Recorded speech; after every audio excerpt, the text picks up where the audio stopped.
اور اگر ہم چاہتے تو ضرور ہر جان کو زبردستی اس کی ہدایت پر لے آتے.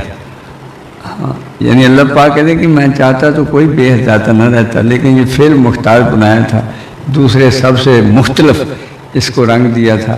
اور کوئی پہلے بھی بتایا آپ کو کہ اور کوئی مخلوق ایسی نہیں جو اللہ کے حکم سے باہر ہو رہے، صرف انسانوں اور جنوں کو اصحاب ہے، ان کو فعل مختار بنایا ہے، ان کو یہ اختیار دیا کہ تم سیدھی راہ چلو یا الٹی اختیار کر لو. سیدھی چلو گے تو جنت پاؤ گے، انعامات پاؤ گے، اگر الٹی چلو گے تو دوزخ تمہارا انتظار کر رہا ہے. اگر ہم چاہتے تو ضرور ہر ایک کو ہدایت کی طرف لے آتے، لیکن میرے علم ازلی میں یہ بات قرار پا چکی ہے کہ میں ضرور تمام نافرمانوں جنوں اور انسانوں سے ان کے بعد اعمال کی سزا میں جہنم بھر دوں گا.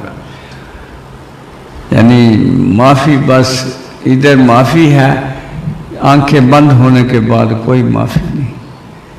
جہاں پہ دلائل و براہین کے ایسے انبار لگا دیے ہیں کہ سمجھ جائیں، بندے بھیجے سامنے، وہ سب کو جھٹلایا گیا، ارشادات کو جھٹلایا گیا، بندوں کو جھٹلایا گیا، مارا گیا، قتل کیا گیا.